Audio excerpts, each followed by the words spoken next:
so much. Hello, everybody, and welcome once again to another edition of Compliance Corner, where we try and help you learn something, make you laugh, and go away a little smarter than when you first joined us. Today is the second part of our conversation with the wonderful Miss Carly Logan. We spoke to Carly last week about I don't even remember what we talked to her about. We talked to her about some stuff. Documentation. We have it in the show notes. There you go, documentation. Well, so we're still talking about documentation again this week, but this week we're going to go into it in a slightly different way because we're going to compare it to pizza. If you wonder what documentation and pizza have in common, stick around. I always have. And so I don't know what they have in common either, but we'll find out. So Carly, for anyone who didn't necessarily watch the first episode, why don't you just remind people who you are, besides the wonderful Miss Carly Logan, and you work for Boston Government Services and, BGS, why they're an important company. Obviously, they were one of the first C3PAOs, but why don't you just fill in the blanks for us and introduce yourself? Okay, sure. BGS was the fourth C3PAO in the country, so very proud of that, and I was very instrumental in that. And we provide a number of services across the industrial complex, across nuclear and engineering, program management, cybersecurity, and digital transformation. So all the CMMC is just a natural fit for the stuff that we do. I personally have been involved with authorization and assessments back in the days when it was called CNA, Certification and Accreditation, when it became mandatory for federal agencies around 2006, and I've been quite involved with it ever since. So I love this stuff. I'm one of those weirdos, kind of like Noelle, who really loves both the tech and the documentation. Yes. So we are weirdos. It's so true. Exactly. So Yeah. I'm just here to help. They broke the mold when they made you guys? Oh, like in a good way? Okay. Or before. You're from the government and you're here to help. So today we're going to talk about documenting inheritance. And I made the quip at the beginning that, this is a little bit like pizza. The reality is that Noelle and I are actually looking for a side job. So we thought we'd make some pizza and we'd bring you in here to kind of like help us talk about it. But the reality is that documentation is a bit like pizza. And so that we can let people in on this inside joke, why don't we go to the slides and we can have a bit of a better discussion. So let me just go back a couple. All right. So the idea of pizza and documenting inheritance, it starts with this slide about shared responsibility as a service. So, let's go back one step, and why don't we just talk about what this has to do with CMMC? Okay. You want to kick that off, Carly? Sure. So shared responsibility in a nutshell means for every control that you're implementing, who is responsible for implementing all or part of the control? And if it's just within a small company, it's pretty easy. The company is responsible. But when you start having third-party providers like cloud services, or when you have multiple sites where you have headquarters and other sites, it gets a little dicey about who's responsible for what control. So in the cloud world, shared responsibility means, what does the provider have to do? What do you as the customer have to do? And which of those controls are actually shared where you each have a piece of it? And as a service, I just added that in there because it's everything as a service now. Right here, we have the main categories. I think Noelle was going to explain, IaaS, PaaS, and SaaS. But just know, this is just a small list now. It's a growing list of as a service. That is so I'm looking true. for coffee as a service. I want to just like download coffee every morning. I think they have that. It's like Postmates or just like push Starbucks. a button and coffee appears. Yeah. Keurig. Or a Keurig, or there you go. Yeah, so exactly. I love that you said that everything is as a service now. You're so right. That is 100% true. It's becoming more and more that way. So on-prem is that first one, like you were talking about, Carly. If you have a small business and everything is on-prem or on premises, then the as a service is really you. You're the one who's performing the service. You don't have any third-party vendor who's doing anything or any cloud providers. You've got IaaS as a service, that's infrastructure as a service. That can be all kinds of different things. I mean, that pretty much covers basically anything in your infrastructure. You've got PaaS, which is platform as a service. You've got SaaS, which is software as a service. I mean, there's all kinds of different services, and you've got then a whole bunch of other letters like MSPs and CSPs who provide those services. So this is more the kind of underlying infrastructure of what like an MSP or a CSP would be providing you. Yeah, and Yeah, if you look at the oh, go ahead. no, I was just going to say, in terms of like popular ways in which we think about SaaS, a lot of people, use software as a service. A lot of people who use Prevail, we're a software as a service type of platform. What are some examples, though, PaaS and IaaS? So if you're in AWS, Amazon Web Services, and you're moving an entire infrastructure, you're installing servers, you're running your software on top of the servers, basically extending out your on-prem out to the cloud or building an entire infrastructure. That would be infrastructure as a service. Platform as a service are providers that, and Amazon is one, Microsoft is one, where they have the underlying infrastructure up to a point. If you can see in the diagram, and I was going to kind of explain that a little bit, everything in green is what the provider would be responsible for. So if you look in a platform as a service, the provider would, like say Amazon, is responsible for networking and the storage, all the controls around the hardware, virtualization, the operating system. And then you may just spin up a container and put your applications in there. They're responsible for everything from the OS down. You're responsible for your software that you put in. So you're using their platform. That's really what that means. Got it. I remember when I was first learning about these three things, like trying to think of real world examples so I could kind of just get my head around it. Sure. And an easier way to describe it would be if we do get into the pizza. Everybody likes getting into I'm the getting pizza. hungry. Pizza. All right, pizza. Anyone hungry? But I have to admit, Carly, when you showed this to me when we were going through some of the dry runs, I thought this was a brilliant way to kind of understand these different types of infrastructures or platform or SaaS. Sure. So if you look at the bottom, you've got your on-prem. And then if you go up the stack, if you're making your pizza at home, equate that to being on premises. You're responsible for everything, paying for the utilities, providing the kitchen, the oven, the fire, the pizza and all of the ingredients, the beverages, the conversation, and who you invite into your home to share it with you, your friends. So that's the equivalent. You're responsible for everything.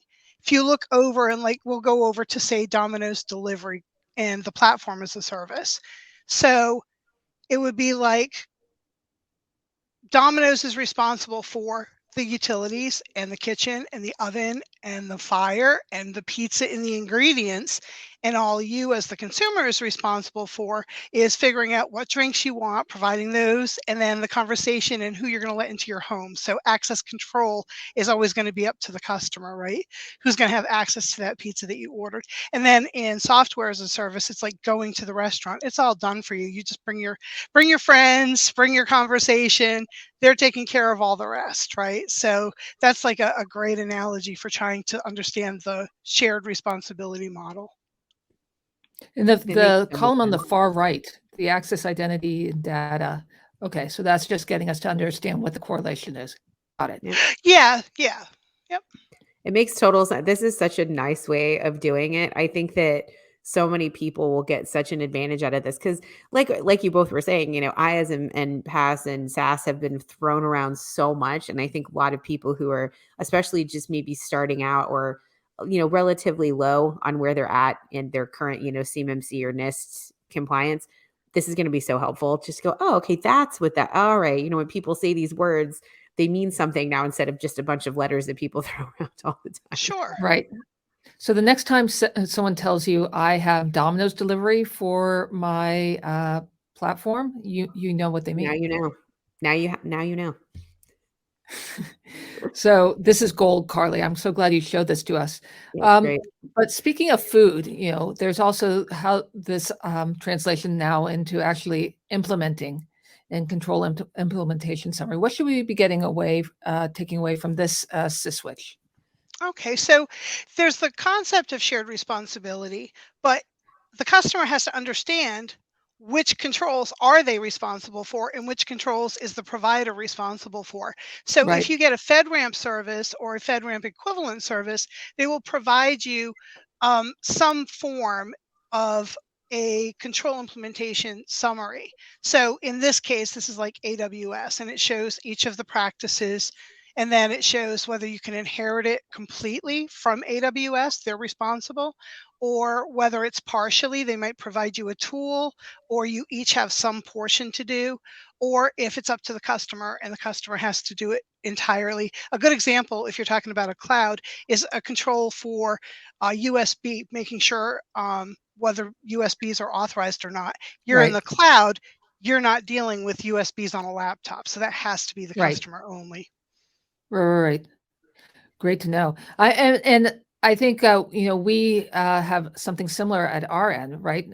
For our customer responsibility matrix, we're very clear, what we can do and what we can't do. Noelle, we thought it would be helpful to just kind of give a little snippet of our CRM, our Sure. customer responsibility matrix. Do you want to speak to this and tell people how we do this?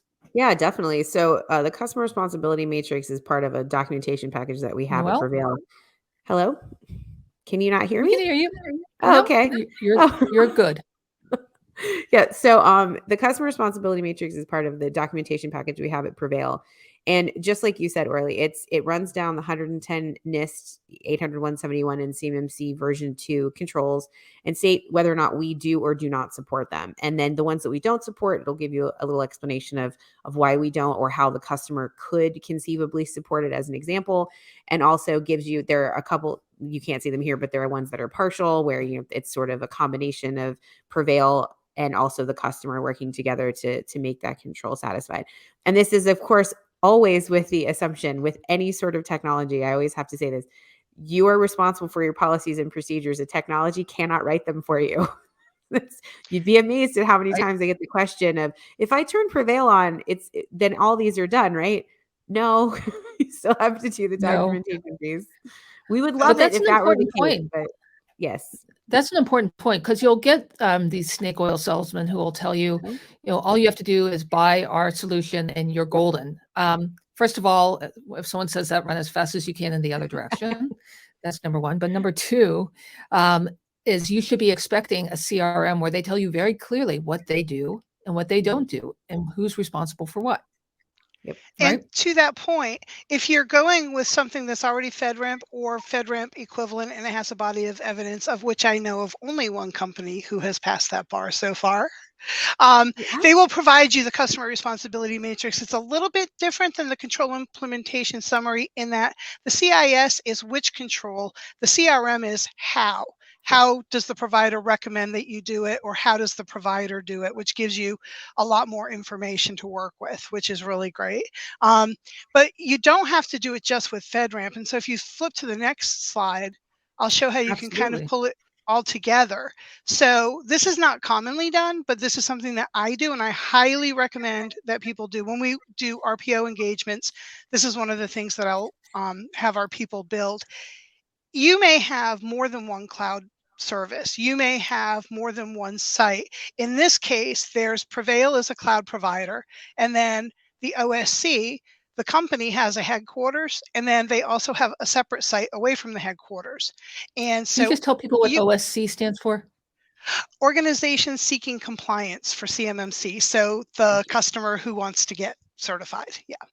Thank you. Right. And so here you can build, so you can take what Prevail gives you and you can mark which ones they're doing and which is shared and all of that. But then you can look at what headquarters is doing and you can say, okay, headquarters is providing all of these policies and mark those down.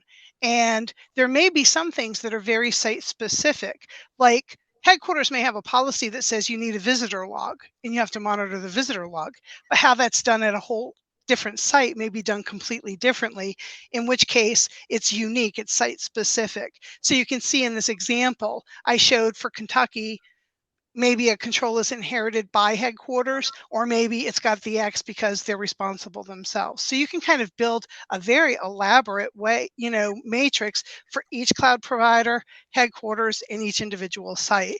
And it's a good sanity check for the people responsible for doing compliance.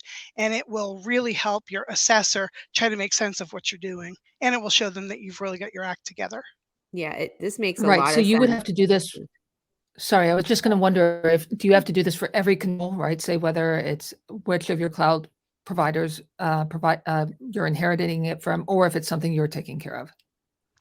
And if you don't, it doesn't even have to be a cloud provider. You might have an MSP who's responsible for some IT things. Maybe they even come to your site to do some of the work, but you need to break Right. down from your SLAs and contracts who's responsible for what.